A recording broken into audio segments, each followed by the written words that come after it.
Hello everyone, welcome to schedule 3। देखिए, ग्रामीण क्षेत्र में सुधार क्या कहती है एसर रिपोर्ट, इस पूरे खबर के बारे में बात करेंगे। ठीक है, एसर रिपोर्ट 2024 का परिचय के बारे में बात करेंगे कि एसर रिपोर्ट 2024 ये जो है कि क्या है। 2024 में सीखने के स्तर की स्थिति के बारे में बात करेंगे और राष्ट्रीय शिक्षा नीति 2020 का प्रभाव क्या क्या पड़ा है। राष्ट्रीय शिक्षा नीति 2020 में जारी की गई थी और इसका क्या क्या प्रभाव पड़ा है, इसके बारे में बात करेंगे। और प्रारंभिक बचपन देखभाल और शिक्षा का महत्व के बारे में बात करेंगे और इसके निष्कर्ष को भी देखेंगे। और लास्ट में एक प्रश्न पूछा जाएगा, इस प्रश्न का जवाब आप लोगों को कमेंट बॉक्स में देना है। तो स्टार्ट करते हैं। देखिए, खबर यह है कि कोविड-19 के दौरान गिरावट के बाद बुनियादी साक्षरता और संख्यात्मकता सीखने में सुधार हुआ है। ठीक है, कोविड-19 के दौरान गिरावट के बाद बुनियादी साक्षरता और संख्यात्मकता सीखने में सुधार हुआ है। ये चीजें कौन बोल रहा है? तो ये जो है कि वार्षिक शिक्षा स्थिति रिपोर्ट जो एसर है 2024 का, ये जो है कि इसके द्वारा ये चीजें बोला गया है। कोविड-19 महामारी के दौरान ग्रामीण स्तर पर शिक्षा के स्तर में भारी गिरावट हुई थी। अब हम बात कर लेते हैं एसर 2024 के परिचय के बारे में। प्रथम एनजीओ द्वारा 2005 से आयोजित किया जा रहा है।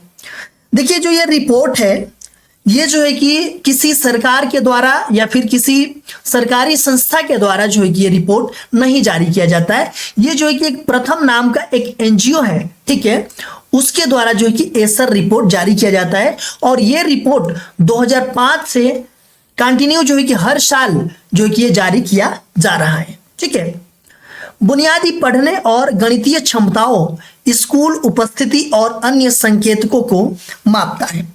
ठीक है, देखिए ये जो है कि क्या करता है प्रथम एनजीओ, ये जो है कि बुनियादी पढ़ने और गणितीय क्षमताओं, स्कूल उपस्थिति और अन्य संकेतकों को ये मापता है।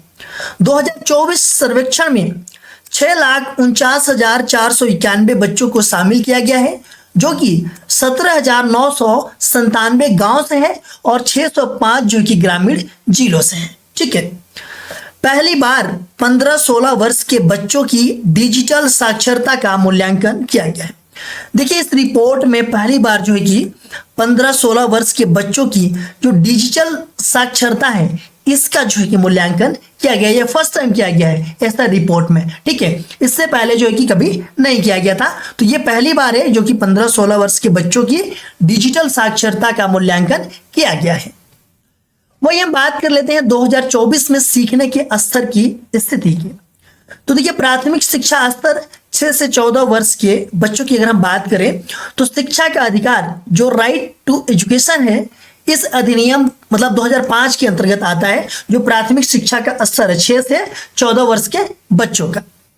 अधिकांश राज्यों में पढ़ने और गणित के स्तर में सुधार हुआ है। देखिए, बहुत सारे राज्यों में जो पढ़ने और गणित के स्तर में सुधार हुआ है, ये रिपोर्ट बता रही है। ठीक है, कक्षा 1 से 3 के बच्चों में 2022 की तुलना में महत्वपूर्ण वृद्धि देखी गई है। ठीक है, कक्षा 1 से 3 तक के जो बच्चों में 2022 की तुलना में अगर देखा जाए तो इसमें महत्वपूर्ण वृद्धि देखी गई है।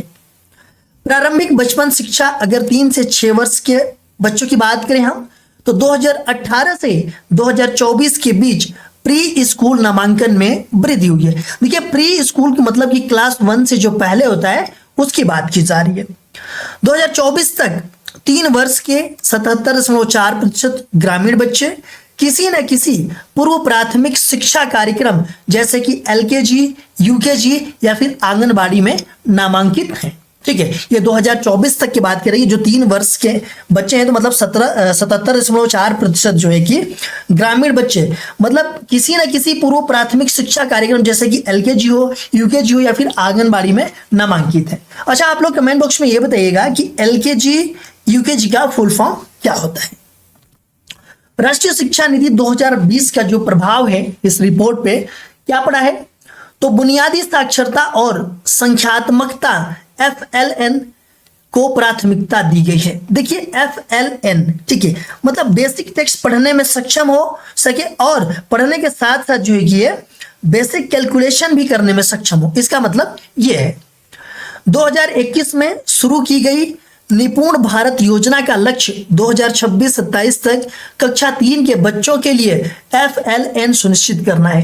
देखिए जो निपुण भारत योजना है इसका लक्ष्य है कि 2026-27 तक जो कक्षा 3 के बच्चे हैं उनके लिए जो है कि FLN सुनिश्चित करना हो। FLN का मतलब वही है कि बेसिक टेक्स्ट पढ़ने में सक्षम हो सके और पढ़ने के साथ साथ जो है कि बेसिक कैलकुलेशन करने में भी सक्षम हो।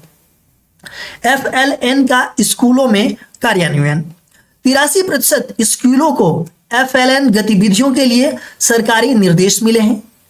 78% स्कूलों में कम से कम एक शिक्षक को FLN पर प्रशिक्षित किया गया है। ठीक है, देखिए 78% स्कूलों में कम से कम एक शिक्षक को FLN पर प्रशिक्षित किया गया है और 75% स्कूलों को FLN शिक्षण सामग्री भी प्राप्त हुई है।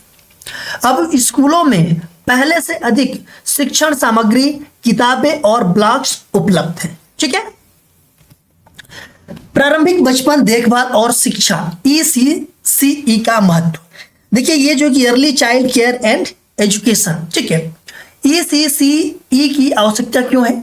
तो NEP के अनुसार कक्षा 1 में प्रवेश 6 वर्ष की आयु में होना चाहिए। देखिए जो NEP है, नेशनल एजुकेशन पॉलिसी है, ठीक है, इसमें जो है कि ये है कि कक्षा 1 में जो बच्चा प्रवेश कर रहा है तो 6 वर्ष की आयु में होना चाहिए, मतलब 6 साल का होना चाहिए। उससे पहले जो है कि क्लास 1 में एडमिशन नहीं होगा।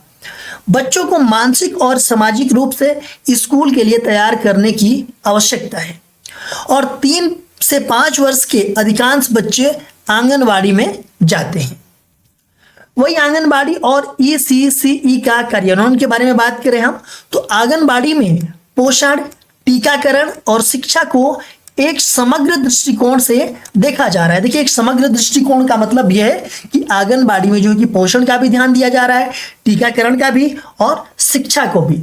ठीक है, कई राज्यों ने आंगनबाड़ी कार्यकर्ताओं के लिए विशेष प्रशिक्षण शुरू किया है। ठीक है, कई सारे राज्यों में जो सरकार है आंगनबाड़ी जो कार्यकर्ताएं हैं उनके लिए विशेष प्रशिक्षण भी शुरू किया है।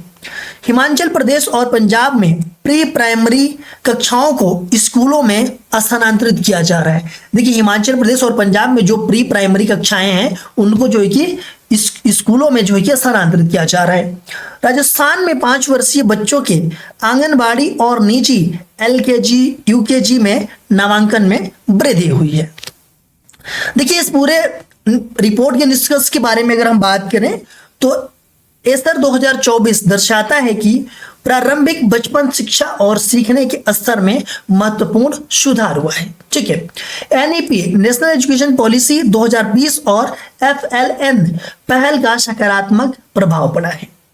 डिजिटल साक्षरता में अंतर बना हुआ है लेकिन स्मार्टफोन की पहुंच बढ़ी है। देखिए जो डिजिटल साक्षरता है इसमें अंतर तो है लेकिन जो स्मार्टफोन की पहुंच है वो जो है कि बढ़ी है।